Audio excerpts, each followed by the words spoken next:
In this episode, you get a breakdown of the principle and quote, "The darkness must be transmuted to light," and how spiritual alchemy is performed through presence.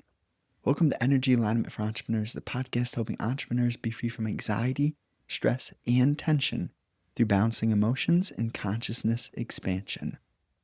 3 things that you will learn today. Number 1, why trying to force things creates energetic blockages. Number 2, how to transmute unconscious pain through integrity and presence. And number 3, the power of feeling the depths to convert stored energy. When we look at the quote, "The darkness must be transmuted to light," it's broad, it is symbolic. And what we aim to do here is simplify the depth and meaning behind the words. So, you, in relationship to your own darkness, there's a practical way to not necessarily judge, but to understand what darkness even means to you. Because the 2 sides of the symbol here is dark and light. And we have the act of transmutation. That all has to tie together, meaning that you first look from the simple lens of understanding the components of the quote-unquote problem. The components show you that when you take the courage to look at the dark, then you're not looking in a manner or perspective of knowing. You're being vulnerable and looking at the uncertainty which is stored within that which you cannot see. The unconscious, the darkness, the confusion, the fog. You see, it all has a similar essence. The darkness isn't bad. We need to make sure that that is clear. The understanding is the love, the compassion, the strength, the power to look at the parts of yourself that you know can change. There's nothing wrong with you, and you're not a bad person if you feel moments of darkness. I use the label, the word darkness, in the sense that we are united. There really is no darkness nor any light. But simultaneously, for the purpose of communication and the furthering of why we are all on this planet, words are necessary. So then you look not to get to a certain place, not to have it this end destination, nor to be obsessed with achieving a specific state of consciousness. You look at your own darkness with the powerful, bigger picture foresight that you understand the individual creates the world. The world is the individual. The consciousness, although it is expressed through many forms, every human is made from the same consciousness. I like this example. I heard it recently. When you get choked or when you go unconscious, let's say you stop breathing air, the first thing that happens is you lose consciousness. It's not that your body disappears. It's not that you are dead. You lose consciousness. That's saying something. Now, we don't need to go into all different fields and draw all different forms of examples. What is important is that in understanding you see that you are another, yet you are yourself. We are separate, but we also are united. It is infusing that form of balance into your heart, soul, and life. That's how the dark changes to light. It is a holistic awareness of how a human works. And you are a human. But to understand the how, you have to see the part of you which is so beyond the human. All while still realizing that you are this body. And then what happens is there's a natural synchronicity that happens between heart, soul, and mind, where your life, the years you live in this specific form, you are not doing it from this perspective of me any longer. The me erodes, and the thing that creates starts to move through. When there is space, you need space, and that is the hard part. The hard part about transmutation is creating the space and all the subtlety which goes into eroding the me. Now, all this being said, you still function, you are still professional, you are sharp. Logic does its thing when it needs to, and your life is good, well-rounded. It is beautiful. So there has to be a balance in different ways. You're going to have to walk into the darkness and have the courage to have yourself torn down. You're also going to need a holistic life which balances the elements. You know, the word alchemy has a kind of background implication that there are elements, there are things that can be combined, yet they are not always combined, right? Think cooking, think like potions, think how nature works. Seasons, how too much sun is bad, but not enough sun, nothing grows. And let that seep into your heart, the way that you see every moment of life. Because then you are less involved in the obsession of the prison, which is what gets eroded. You see, the prison of your own mind. These are words my dad said to me before. He said he was trapped in the prison of his own mind. And that is one of the most torturous things that humans put themselves through. Notice I say put themselves through, but it is for the soul's changing and the awakening that we go through those flames. And it really is a question of, are you intelligent? Because if you're intelligent, then you'll learn how to see that you create what you are and how you feel. And that is a vicious cycle. And we all go through this cycle until somehow, some way, something changes. The heart awakens, the soul sparkles, and the light shines. Now, this doesn't mean perfection. This means change. This means honesty. This means a commitment to understanding both the seen and the unseen, and drawing kind of not necessarily like a forced investigation. But if you were to inhabit the energy of someone like Sherlock Holmes, do you really think he was too serious? Sherlock Holmes was probably enjoying the game that he was investigating every time that he did it. That sort of skeptical yet joyous, you are fully involved in what you do. Now, for that to happen, for you to transmute darkness to light, you're going to have to be in the dark to see what the dark does to you, to feel how it overtakes you, to see what you create when you are moving through the dark and the dark is moving through you, to see how you affect other people and how you change and alter the light through the darkness running you.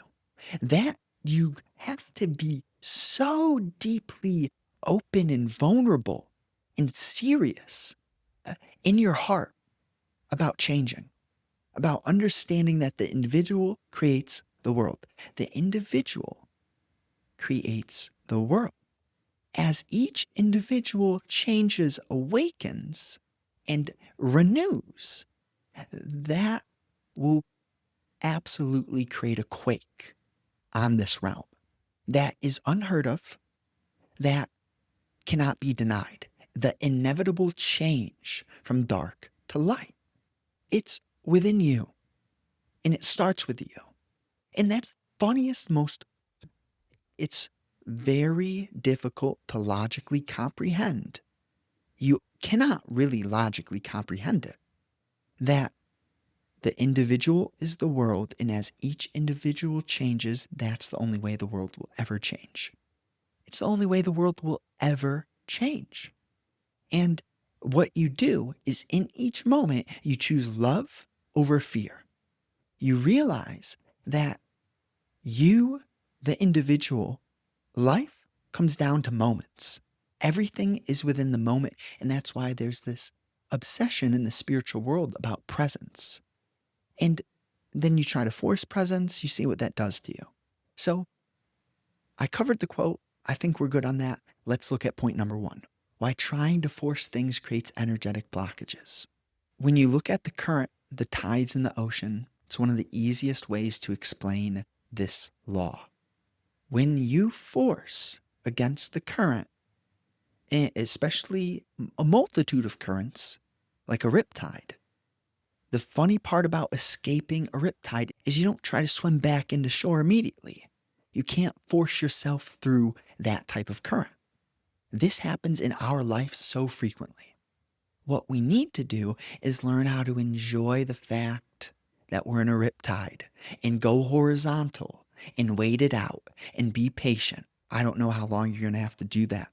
Sometimes it feels like you don't know how much longer you can keep treading that water and keep swimming horizontal. But you have to, right?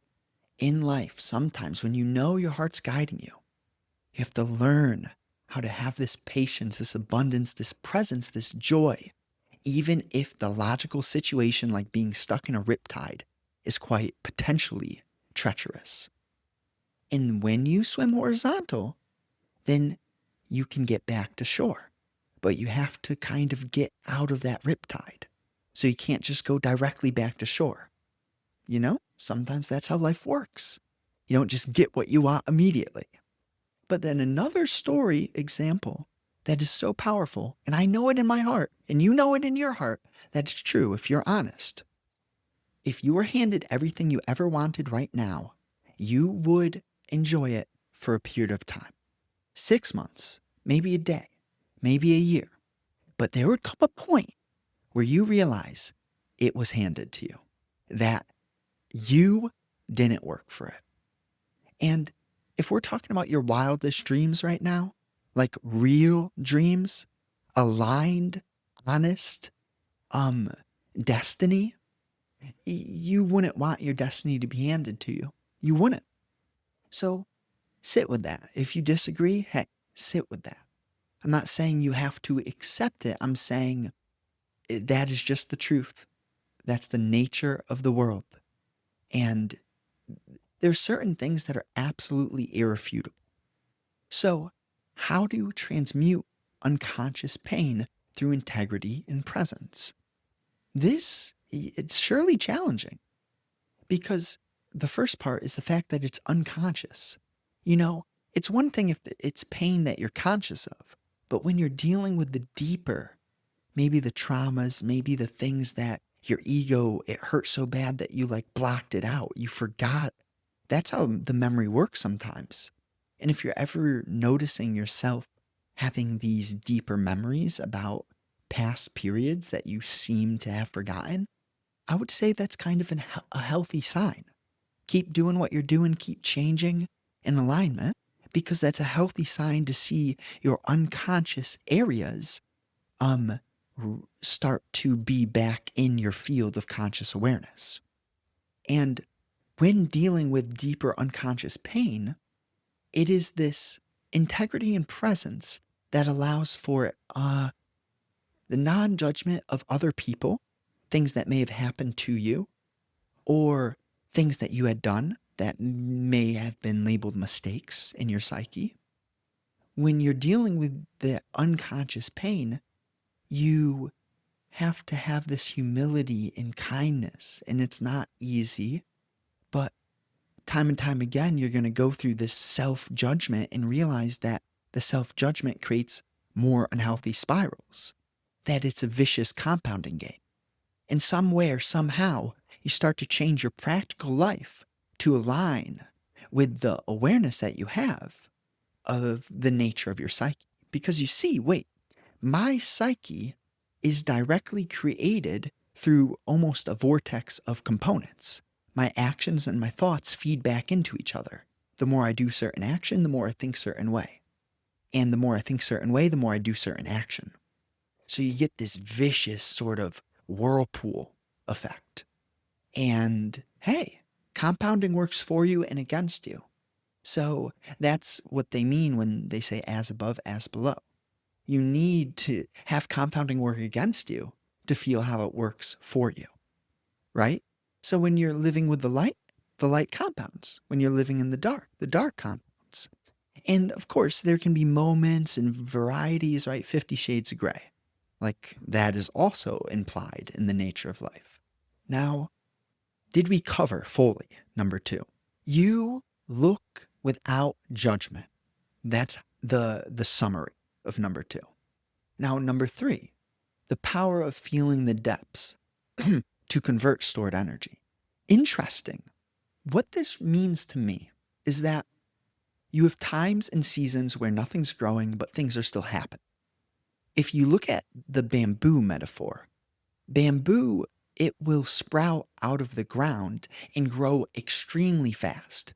But the funny part about that is before it gets to that point in its life, it had to been underground for 10x the duration. So you need the bamboo to be underground, growing, unseen in the darkness for a while until it just shoots up and grows super quickly. It's just sort of the essence of when you are feeling the depths. Sometimes it's just, man, nothing's happening. This is hard. Why do I feel like this? You're asking questions. Things just don't feel right, and it feels like it's been a long time. But all that being said, when you do the work to be conscious, as present as you possibly can, even when your life isn't necessarily your dream, you get stronger and you convert naturally all pettiness, weakness, jealousy, fear, anger, hate. Does the list need to go on? You kind of get the vibe of the list. You naturally change all of that through being courageous, through taking a chance, through betting on yourself. When there's all this fear and doubt and being little, the only way that you can show yourself in the world that you will not stay that small is by taking a chance. And that's the power. The power is through calculated risk, through confidence tied to competence, through being open-minded, vulnerable, and willing to be a student, willing to be kind, willing to learn. You get that power through realizing I'm done living a victim life. I'm done blaming other people. I'm done doing certain things, being around specific environments. I'm ready to be the number one authority, the main character in my life. That's the power of feeling the depths. The only way you can ever see your life in that perspective is to feel the depths. And you'll get the dark. Like it'll come back to you every once in a while. No one's, Jesus was tempted in the desert. Everyone's going to have these temptations, and you just continuously, time and time again, show the light that you care, that you're aware, that you see that the individual creates the world. For me, it's not just about being the best you can be. It's about being the best you can be for the fact that you understand the nature of the universe. Because you are another and another is you, deep down. We use distinctions, sides of coins, metaphors. We use words to communicate that which is incommunicable. I thank you so much for listening. I'm truly grateful. Let's get into the recap. Number 1, actually, we're at 20 minutes already. I'm skipping the recap today. Yeah. So share this with a friend. If you enjoyed this whatsoever, if anything resonated in your heart, felt, made yourself feel, hey, share it with a friend. That's all I ask. And I did write a book. Check out the website. I know it can help some people out there. I know it can. So check out that book. It's in the description. Share it with a friend.